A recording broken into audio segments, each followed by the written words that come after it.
El libro de Revelación. Continuamos hoy nuestro estudio. Estábamos introduciéndonos en el estudio del libro de Revelación, o sea, el libro de Apocalipsis. Y en el día de hoy vamos a introducirnos en el capítulo 1. Pero antes de ello quisiera repasar un poco algunas de las cosas que dijimos respecto a este libro. Primeramente, el libro de Revelación es un libro de profecía, el único del Nuevo Testamento. En el Antiguo Testamento hay 17 libros especialmente de profecía. En el Nuevo Testamento solo uno.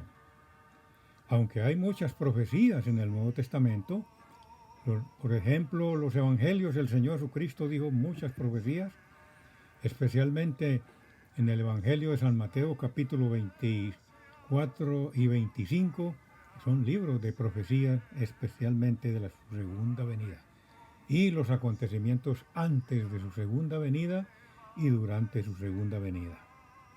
Entonces hay profecía en el Nuevo Testamento, pero un libro completo dedicado a la profecía es este de la Revelación. La otra característica de este libro es que tiene muchos contrastes. Habla de Cristo, el anticristo y toda esa lista que miramos la vez pasada.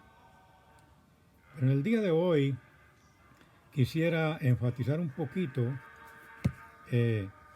enfatizar un poco los 7 sellos, porque hay muchas divisiones del libro, es decir, el libro dividido para que lo podamos entender, dividido en base al 7.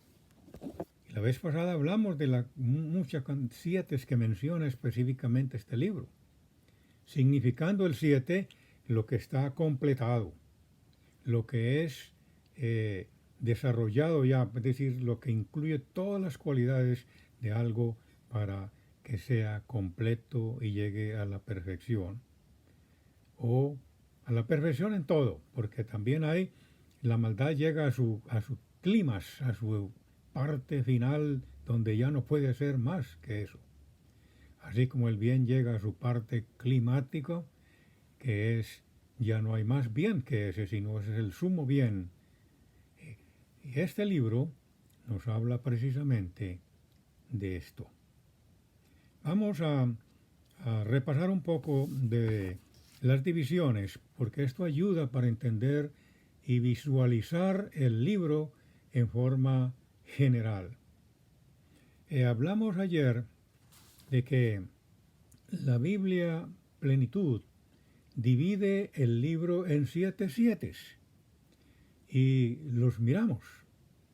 Las 7 cartas enviadas a las iglesias, los 7 sellos, las 7 copas, y sigue mencionando una cantidad de 7 a través de todo el libro hasta el final, que termina con 7 cosas nuevas. El universo y este mundo, la humanidad y la divinidad, todo termina con 7 cosas nuevas y está todo unido. Gloria sea al Señor. Y la visión de este libro entonces nos la dan esas divisiones. Déjenme en el día de hoy, para terminar un poco esto de la introducción sobre la visibilidad del libro completo, mostrarles una división que tiene que ver con el libro en sí mismo y sobre las visiones de Juan. Aquí tengo esta y precisamente nos va a ayudar para entender el libro. Este material está escrito, lo he usado, esta es la división que hicimos hace un tiempo atrás. Y aquí tengo, déjense los leo. Yo participo y dice así.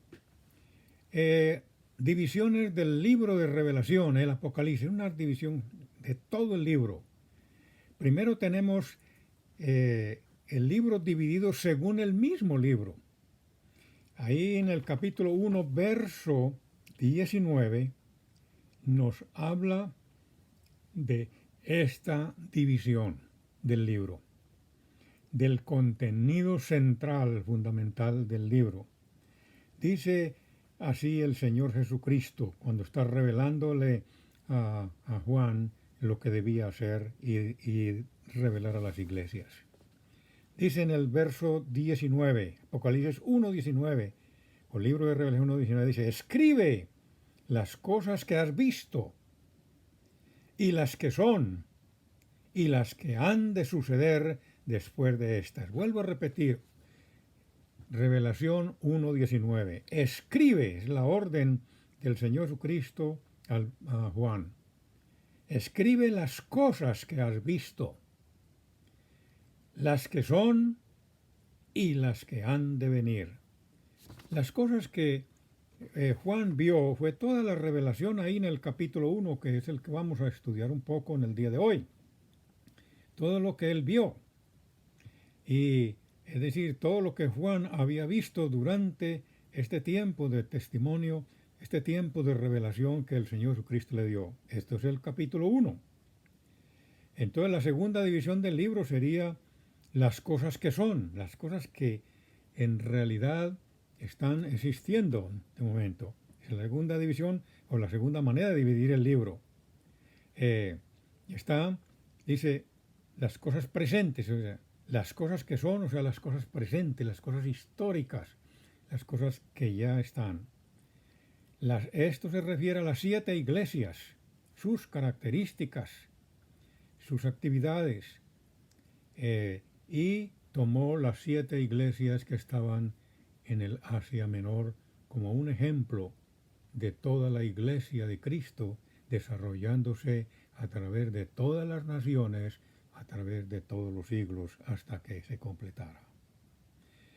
Esa división corresponde al libro de Apocalipsis, los capítulos 2 y 3.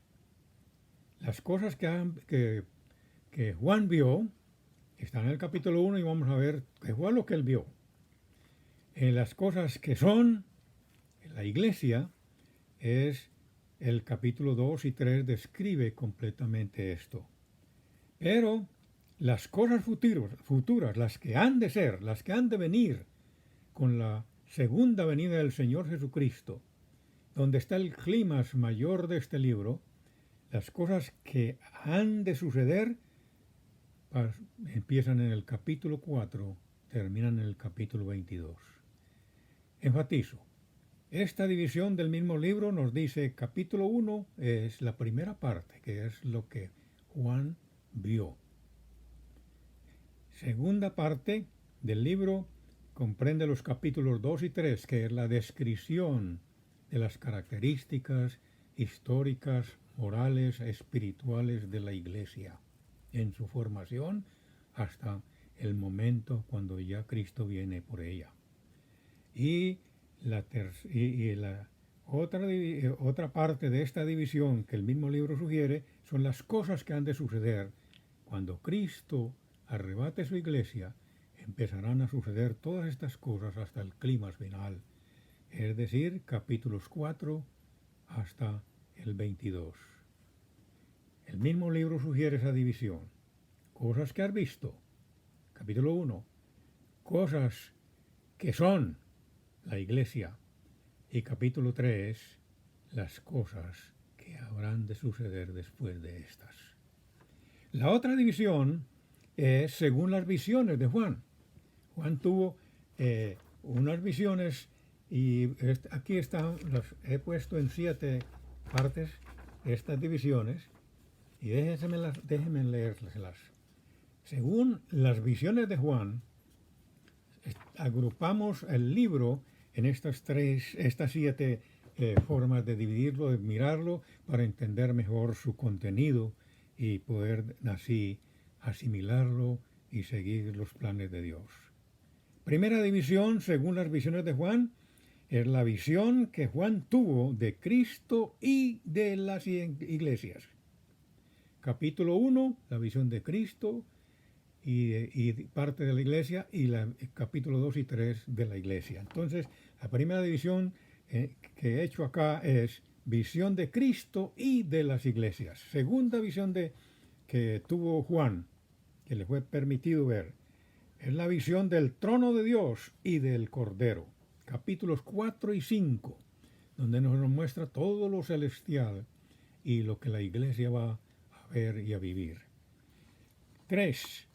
La visión del libro de los 7 sellos, 6 y 7, capítulos 6 y 7, ahí está la visión del libro de los 7 sellos, cuando los sellos son abiertos y empiezan ya las cosas a suceder en esta tierra, las cosas finales, las cosas que han de ser. División, parte 4, la visión de los 7 trompetas, capítulos 8 a 11. 5. La visión de la mujer, el niño y el dragón, y otros personajes más que están comprendidos en los capítulos 12 a 14. 6. La visión de las 7 copas y de la victoria final de Cristo, entre los capítulos 15 a 20. Y la última división, la visión del cielo nuevo y de la tierra nueva, capítulos 21 y 22. Esto nos puede dar una visión del libro general y de esa manera podemos entender un poco mejor su contenido. Repito, según las visiones que Juan vio, visión de Cristo y de la Iglesia, registrados en el capítulo 1 y 3, capítulo 1 a 3. La visión del trono de Dios y del Cordero, registrado en el capítulo 4 y 5. La visión del libro de los 7 sellos, registrado en el capítulo 6 y 7. Visión de los 7 trompetas, 8 a 11. La visión de la mujer, el niño, el dragón y el anticristo y el falso profeta, capítulos 12 a 14. Y la visión de las 7 copas y la victoria final de Cristo, capítulo 15 a 20. Y la visión del cielo nuevo y la tierra nueva, la Jerusalén nueva, la gente nueva, allí estarán registrados en el capítulo 21 y 22. Pero hay otra división del libro, un panorama general que nos ayuda a ver y a captar lo que este libro tiene. Y si así podemos verlo, hermanos, hermanas, amigos, amigas, Dios nos revelará con mucho más claridad las cosas que están por suceder. Esta división es una de las que yo uso más porque me gusta mucho más debido a su contenido. Aquí pueden verlo. Déjenme se lo explico rápidamente. Aquí es una visión general, una visión global del libro de Revelación o de Apocalipsis. Y lo he puesto en 3 grupos, 3 cosas. Primero, los capítulos que relatan, que describen el acontecimiento o los acontecimientos. Segundo, el atributo divino de intervención, es decir, el gran atributo de Dios que está interviniendo en este mundo y en estas cosas, en todas las realidades. Y tercero, los grupos característicos afectados. Primero, los capítulos que describen ello. Segundo, la gracia, es decir, el atributo divino. El juicio, el reino y la eternidad. Tributos divinos, Dios por medio de estos ha intervenido en toda la historia humana y sigue interviniendo, pero ahora es llegando al clímax que este libro lo describe a profundidad. La gracia, el juicio, el reino y la eternidad. Déjenme decirles rápidamente que hay descrito en este libro de estos grandes atributos de Dios, estos profundos atributos de Dios. La gracia es el amor de Dios, la misericordia de Dios buscando y hablando con el hombre y redimiendo al hombre, transformando al hombre. El juicio es cuando ya el hombre no responde a ello, Dios lo castiga y aplica su justicia en él. Porque Dios es justicia y es juicio. es amor, pero también es disciplina. Y el reino, porque Él creó al hombre para que reinara y Él, no, en este mundo no hemos podido reinar casi en nada. Pero va a llegar el momento que como miembros del cuerpo de Cristo, miembros de la iglesia del Señor, reinaremos en esta tierra, donde no habrá ninguno por encima tratando de imponernos su voluntad, sus corrupciones, sus inmoralidades, sino que la santidad, la purificación y la gloria de Dios, el reino de Dios, estará reinando plenamente en este mundo, en este universo. Y por último, ya la eternidad futura, esa eternidad gloriosa que también esperamos. Hermanos, amigos, esta división es una visión global del libro de la Revelación. Capítulo 1 al 5, los primeros 5 capítulos son la gracia de Dios, describen la gracia de Dios interviniendo en todos los asuntos de este mundo. Y la gracia, durante ese tiempo de la gracia de Dios, la iglesia está en formación, en maduración y en transformación cuando Él regrese. Estamos ahora en formación, la iglesia está formándose, Cristo la está formando, la iglesia está madurando y nosotros necesitamos madurar como miembros de la iglesia para que cuando Cristo venga seamos transformados en la misma imagen de Él para ya empezar una etapa gloriosa en nuestra existencia. En la gracia también está el gran grupo afectado o intervenido, es Israel. Israel está en rebelión en este momento, no quiere aceptar la gracia y está en dispersión nacional. Sus miembros están regados por todo el mundo. Ha regresado una parte de los israelitas a Israel y están ahí en un partecita de lo que es Israel según del plan mismo de Dios, según la tierra que Dios le dio a Abraham. Israel está ahora en rebelión, no quiere aceptar la gracia, no quiere aceptar el Mesías que ya vino, no quiere aceptar la obra de Jesucristo y está en dispersión nacional regado por todo el mundo. En este tiempo de la gracia, los incrédulos están en corrupción y en impiedad. Los incrédulos siguen cada vez más corruptos. Hay más corrupción moral en todo aspecto de la vida y más impiedad. Impiedad, es decir, menos de buscar a Dios, menos de levantar sus ojos y sus corazones a Dios. Y cuarto, el otro grupo afectado es Satanás y su gente, Satanás y sus ángeles, Satanás y sus víctimas. Satanás está en el tiempo de la gracia en batalla con la iglesia, y la iglesia tiene poder y lo mantiene, una iglesia fiel lo mantiene a raya. Ahora, amigos, es muy importante esto de la gracia. Los 4 grupos que están mencionados, la iglesia en formación en el tiempo de la gracia, en maduración y después en transformación cuando sea levantada. Israel en rebelión porque todavía no quieren aceptar, exceptuando los judíos cristianos que formaron la iglesia primitiva y siguen incorporándose como los judíos mesiánicos en la actualidad. Pero los demás están en rebelión, en dispersión en todo el mundo. Tercero, los incrédulos, que son las demás personas, están en corrupción y corrompiéndose cada vez más, en impiedad. Y Satanás, el gran enemigo, en batalla y en desafío. Pero está vencido, porque Cristo lo venció en la cruz. La segunda parte de la división global de este libro comprende los capítulos 6 a 18. 6 a 18 es el juicio.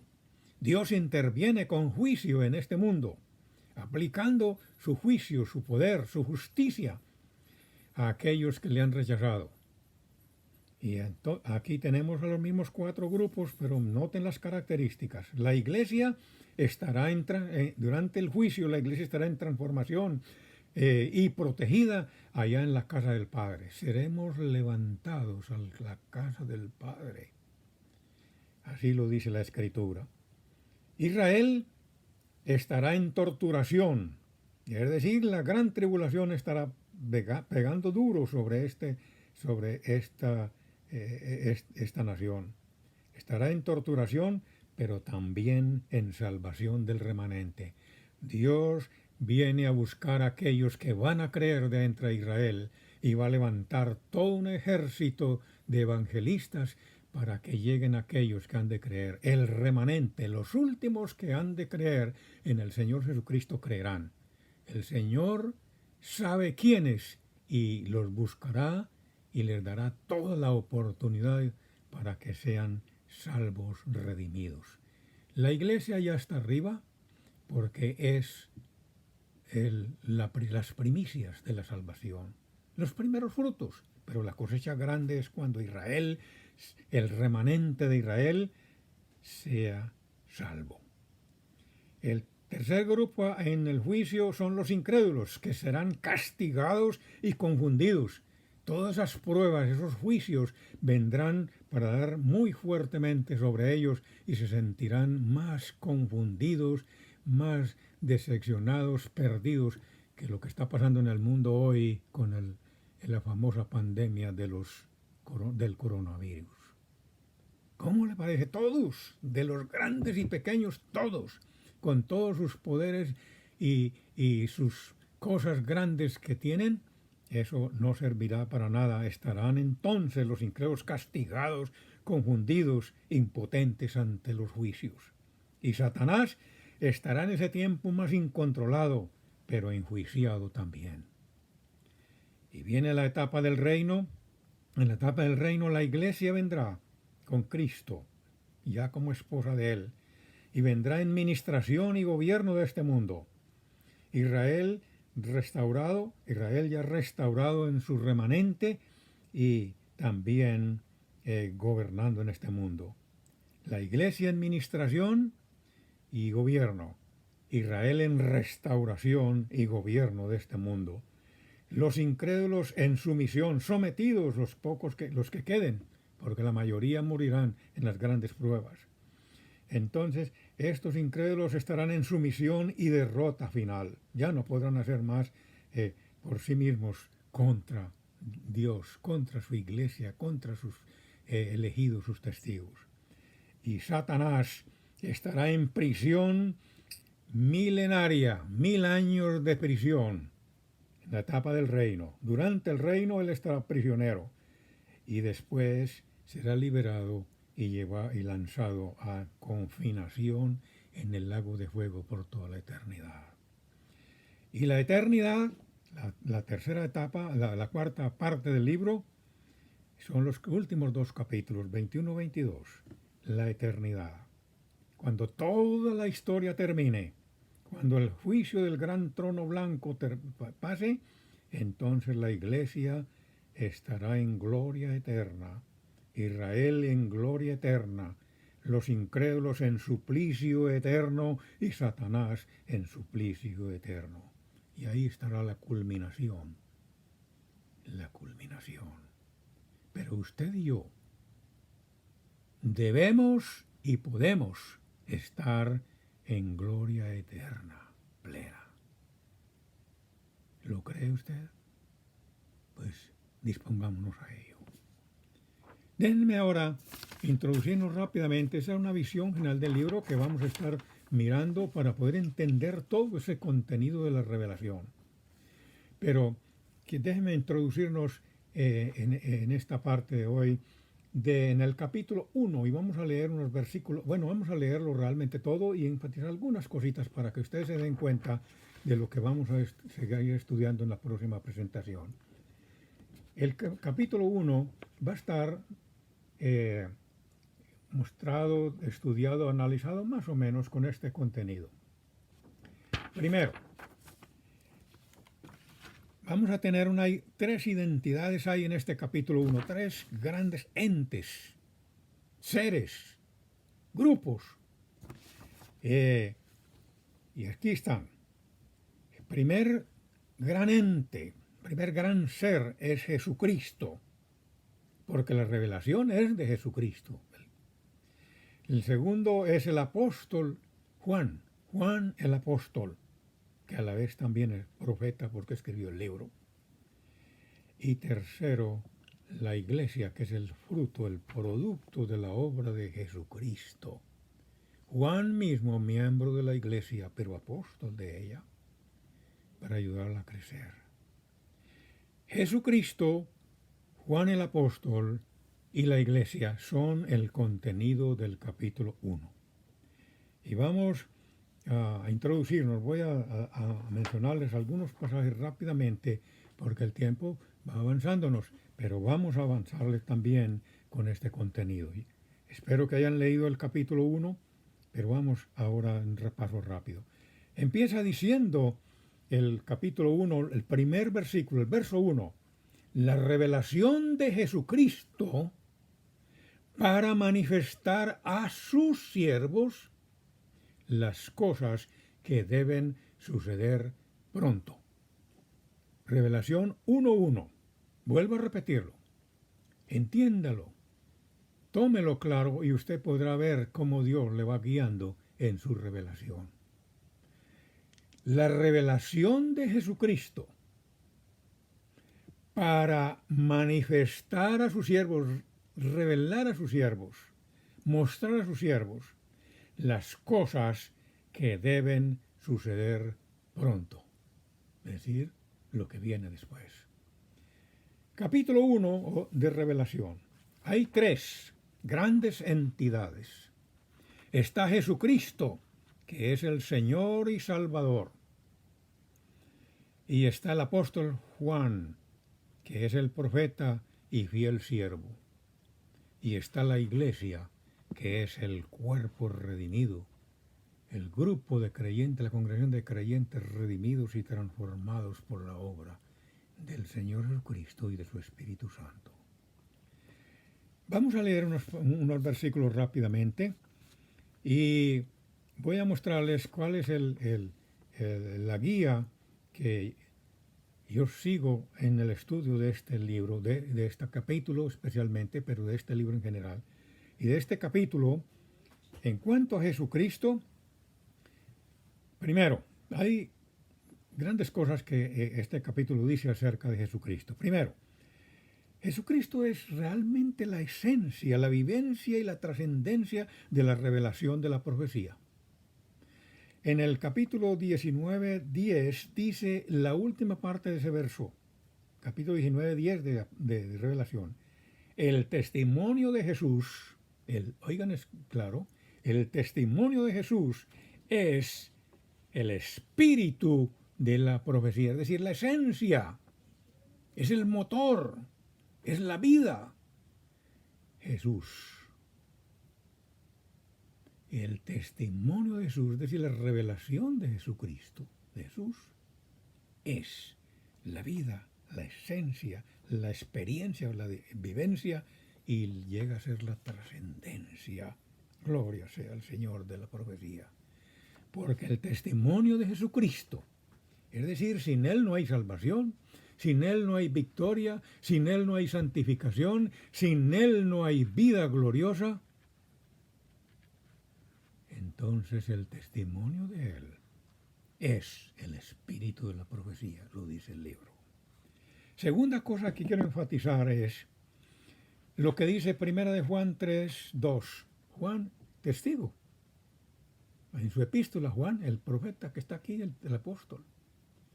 En Juan 3, Primera de Juan 3:2 dice la última parte que, bueno, la primera parte de ese versículo dice que ahora somos hijos de Dios. En este momento somos hijos de Dios porque nacimos de nuevo, pero estamos en maduración, estamos en crecimiento, en desarrollo. Ahora somos hijos de Dios, dice el versículo. Pero cuando Él se manifieste, en su segunda venida, seremos semejantes a Él porque le veremos tal como Él es. Primera de Juan 3:2. Ahora somos hijos de Dios en este momento. Y como hijos tenemos que crecer y desarrollarnos y obedecer y servirle al Señor. Y entonces, así podremos nosotros ser bendecidos eternamente. Y hay 18 nombres específicos nombres y títulos que se son dados al Señor Jesucristo en este capítulo 1. Hay 18. Les menciono los primeros 4 porque el tiempo se nos va acabando. Jesucristo en el verso 1. Y Jesucristo quiere decir Jesús y Cristo, o Cristo Jesús. Es decir, Cristo es el enviado de Dios, el Hijo eterno de Dios, que vino y se encarnó en el cuerpo de Jesús que nació de la Virgen María. Y Jesús, cuando se le dio el significado muy claramente en Lucas y otras profecías, se llamará Jesús, nombre dado por Dios mismo, el ángel que lo mandó a revelar, se llamará Jesús porque Él salvará a su pueblo de sus pecados. Entonces Jesucristo es el Hijo de Dios encarnado, el Hijo de Dios encarnado en la humanidad, pero también es el Hijo del Hombre desarrollado en el Hijo de Dios y transformado, es decir, la humanidad transformada. Significa la divinidad encarnada y también la humanidad transformada, Jesucristo. Hablaremos más de ello. El segundo nombre que le da a Jesucristo es testigo fiel, en el capítulo 1, verso 5, testigo fiel. Eso quiere decir que Él es un testigo que ha dicho y enseñado y mostrado lo verdadero, lo que Dios es y lo que Dios quiere revelarnos. Él es el testigo fiel. Y un testigo fiel en la Sagrada Escritura, en el Antiguo Testamento y también en el Nuevo, está dado por un profeta. Los profetas son testigos fieles. Los profetas verdaderos, porque hay profetas falsos. Un profeta verdadero, y Jesucristo era testigo fiel, es decir, profeta verdadero. Y él, como profeta verdadero, anuncia y denuncia. Anuncia el reino de Dios, la soberanía de Dios, la santidad de Dios, toda la supremacía de Dios, la misericordia de Dios, la gracia de Dios, también el juicio de Dios. Los anuncia. Pero también denuncia el pecado del hombre, la corrupción del hombre, la corrupción del enemigo, Satanás, y los juicios que tiene contra él y lo que hará contra él. De manera, amados hermanos, que estos dos nombres, Jesucristo, el Hijo de Dios encarnado, y Jesús, el Hijo del Hombre transformado, son el centro primordial de la vida. Y sin Él no hay salvación, porque Él es la verdad, el camino y la vida. Y el testigo fiel, Él anuncia todo lo de Dios y denuncia todas las maldades del enemigo y de la humanidad. Por lo tanto, lo que es dicho en esta palabra de Dios, en este capítulo y este libro y toda la Escritura Sagrada, es verdad, es para usted y es para mí. Por lo tanto, amados hermanos y amigos, seguiremos en la próxima conferencia, en la próxima reunión con este capítulo. Léalo todo y usted tendrá la iluminación del Padre. Por lo tanto, que nuestro nombre esté inscrito en el libro de la vida y oiremos así nuestra llamada como el final para entrar en la gloria eterna. Dios les bendiga y hasta la próxima reunión, este próximo sábado si Dios quiere. Cuando la trompeta suene en aquel día final y que el alba eterna rompa en claridad, cuando las naciones salvas a su patria lleguen ya y que sea pasada lista y he de estar. Cuando allá se pase lista, cuando allá se pase lista, cuando allá